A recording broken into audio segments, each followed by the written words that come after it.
I think what we might do is just reverse the order a little bit in the interest of time and giving people the opportunity to have any questions for the panel. And if after that there's still time, I'll throw in another couple of questions maybe to them. So if anybody would like to ask a question, then make your way down to the back. So do we have one down there, yes? Thank you, Wayne. Thank you very much for those insightful perspectives. I really appreciate the discussion. And I am particularly interested, following on from the discussion yesterday about social housing and what might perhaps be fairly termed controversy over the decision that Queenstown Lakes Community Housing Trust. And what happened following that discussion is that the charities regulator in New Zealand subjected every single social housing provider in New Zealand to a review of its charitable purposes, while New Zealand was in the middle of a housing crisis. We had working families living in cars. And in terms of the perspective of prioritisation of resources, I would just like to know, in the context of public trust and confidence, whether that was a good use of resources.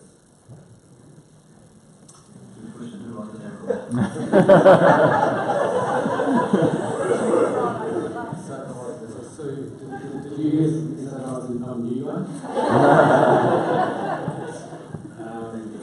I don't have much to really comment on that, I'm afraid, because it's creating hear the message. And I don't think it was 10 pounds of raised resources.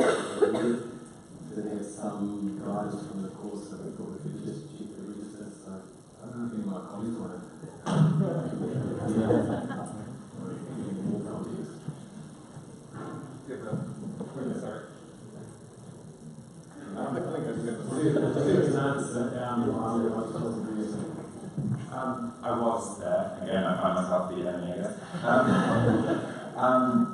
It was basically like, it was a complicated situation. We wanted to give certainty to housing providers, but we recognised that Queenstown Lakes sent uncertainty through the sector, and so we wanted to, and we were pretty clear on trying to be as clear and open as possible in the review process. So we worked with everyone. Very few came off the register as a result of the process, and the vast majority of us that did come off was because they weren't filing any returns. So it was a working process to figure out how Queenstown Lakes Community Housing Trust actually operated in the real world. So we did our best in that situation. But whether or not that was the best spent resources is a good question, I think, and it's something we do need to probably reflect in making decisions in the future. So, that's my answer. Thank you. Okay, another question down there? It seems to me that what can often undermine public trust and confidence in the charitable sector is not the charitable activities per se, but the fundraising that goes with it. Certainly in Australia, we have been trying to fix fundraising and ensure that fundraising is regulated so that it doesn't drag down the charitable sector. Has anyone got any comments on that? It's very interesting because fundraising is one of the areas that hasn't been successfully regulated in any jurisdiction. It's a generic problem in all. And it's one of those areas where often the regulator isn't the one who has the power to control the fundraising area. So if you look at the English Act, they've never brought in the provisions into force which would allow the charity regulators, the Charity Commission in England, to regulate, so it is still outside the statutory sector. In Ireland also we go by self-regulation, and what I see in Australia, it's the Fundraising Institute of Australia. We heard from the Fundraising Institute of New Zealand here yesterday. Very, very closely tied to good regulation, but it seems that we've all chosen to go self-regulation when it comes to the issue of fundraising. And I was just going to say, it's those probably those fundraisers that sit outside of the self-regulation that do an issue price, and we've sort of seen examples of charities who have received, $300,000. $1 million worth of fundraising, what the funds going to traditional fundraising. Like I say, that's often set outside the self-regulatory model. In New Zealand, we do have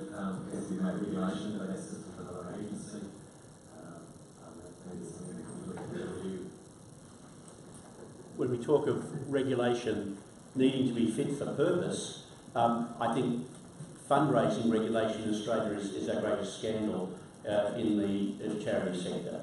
8 different jurisdictions, so the national charity must apply in 8 different jurisdictions for a licence, and in most jurisdictions also acquittals of the fundraising that's done. It is ineffective, it has very poor take-up, and therefore somehow we need to fix it. But it has been the football that has been handballed around for 2 decades. It seems to me that if I make a faulty product, I will be dealt with when the mischief occurs. There will be a recall, and the national consumer regulator will deal with that situation. I do not have to register every product at the beginning and send a report in at the end of every year. We look for the consumer mischief. And so it's the view of the ACNC that the best game in town in the Australian setting is the national consumer law. Let's admit that making a donation to a charity can be classified as a consumer transaction for the protection of the consumer to make sure the money gets through. And therefore, we already have a system. Let's adapt it for this purpose, and let's get rid of 2 decades of handball. Great. Thank you for the question. Got one down the left-hand side here, please. Hello, Kota. I'm Sarah Doherty. Previously, I worked with charity services in the capacity building team, and now independent contracting in the sector. My question is around the drivers of public trust and confidence. I noticed that the main driver, 47%, saying that funds are well used and transparently. So my question is to charity services about what's planned in terms of speaking directly to the public. So there's conversation and engagement that happens with the charitable sector itself. But if you're looking to public trust and confidence, in what ways are you speaking to the public? And I get that the register can go to the transparency piece. What's the education around what well-used funds actually are and what that definition of well-used is? So the plan to speak to the public in terms of addressing public trust and confidence. So it goes back to what's been made earlier about good data and reliable data on the register that we can extract and tell those stories, and that's something that I think we'll probably look at doing. I also think it really is a responsibility on the charities themselves to be telling their stories too, and provide those platforms, if you like. And a newsletter was the profile of charities, that successful charities that are doing good in their communities. So, yeah, I think it's a little bit here, a little bit there at the moment. But, yeah. Okay, great. Thank you. Down the back here on the right, please. One of the factors that impacts trust and confidence in the not-for-profit sector is the quality of governance. And I was just reflecting on some of the statistics when you say we're one charity for every 168 New Zealanders and one not-for-profit for every 40 New Zealanders. So it's difficult to conclude that we probably have enough depth and skills around governance to support those organisations.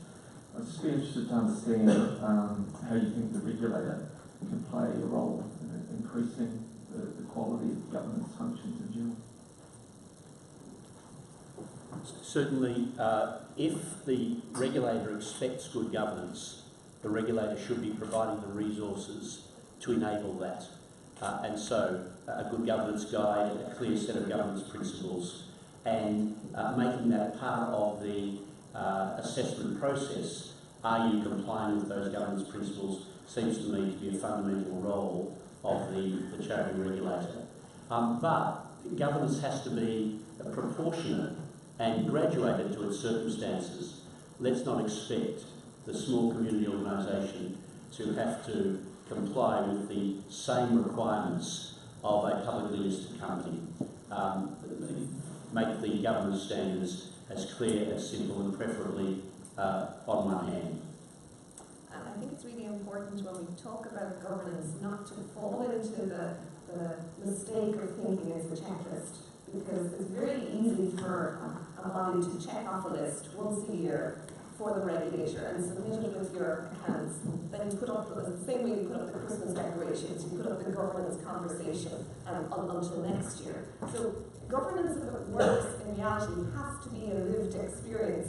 And Wayne referred to my love of gardening at the start. But if you think of good governance as good gardening, you got to tackle the weeds every single day. Because if you don't, you end up with the jungle. And that comes both from the charity side, the application of it, but it equally comes from the regulator's side in aiding those organisations. So as it comes through your performance service reports, as it comes through whether you are still a going concern at the end of the year in your financial reports, as it comes through whether you're updating the regulator with information on any notifiable incidents, on when your charity trustees change. Those are all key landmarks of good governance, but it's always a work in progress. And wait, I can't resist, but of course, to take the sailing metaphor, you need someone at the helm. Yes. You need to set the direction clearly, and you need to avoid the rocks. And so the vessel should sail on to its destination. Governance is not that complicated, but much of it is about relationship as much as process.